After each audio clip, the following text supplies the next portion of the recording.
তো দেখো আমরা স্টেশনে আসার পর দেখি এখানে টিটি এসছে। তো আমাদের টিকিট থাকা সত্ত্বেও টিটিতে কেন ধরলো চলো তোমাদেরকে বলি। যেহেতু আমরা গেছিলাম কেনাকাটা করতে আর মাম্মিরা এখানে স্টেশনেই বসেছিল, তার জন্য কিন্তু টিটি এসে টিকিট দেখতে চাই, কিন্তু টিকিটটা ছিল আমাদের কাছে, তার জন্য টিকিটটা মাম্মি দেখাতে পারিনি। তারপরে আমরা তাড়াহুড়ো করে এসে টিকিট দেখাই, তারপরে টিটি যায়।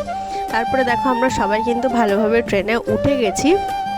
আর উঠে দেখো খাওয়া দাওয়ার পর্ব তো মাছ, তারপরে নিমকি খেলাম, পাঁপড় খেলাম, একটার পর একটা তো খেয়েই যাচ্ছি। তারপরে খেয়েছি যে দই, মানে ট্রেনে যা যা উঠছিল মোটামুটি সবই খেয়েছি। তারপরে দেখো এই বাচ্চাটার সঙ্গে দেখা হয়ে গেছিলো। এই বাচ্চাটা এতটা কিউট, আমি যখনই ওর দিকে তাকাচ্ছিলাম আর ভুরু নাড়াচ্ছিলাম ও হাসছিল, কিন্তু যেই ক্যামেরা অন করছিলাম সেই আর কিছুই করছিল না। তো তারপরেই দেখো আবার বাচ্চাটা দেখতে দেখতে চলে এলো যে চানাচুর টাইপের এই ঝুড়ি ভাজা নাকি, তারপরে আবার চলে এসছে কুলফি। আর খাওয়া দাওয়া করতে করতে কিন্তু আমাদের ডেস্টিনেশনের কাছাকাছি আমরা পৌঁছে গেছি, তাই সবাই নামবো বলে কিন্তু আমরা একদম রেডি হচ্ছি। তো এখানে দেখো সবাই রয়েছে, আমিও এখানে বসে রয়েছে। আর দেখো বহরমপুর স্টেশনে এত পরিমাণে ভিড়, আমাদের মধ্যে কিছুজন তো আমরা নেমে গেছিলাম, কিছুজন ভিড়ের মধ্যে একটু আটকে আটকে গেছিলো, তারপর সবাই নেমে গেছে।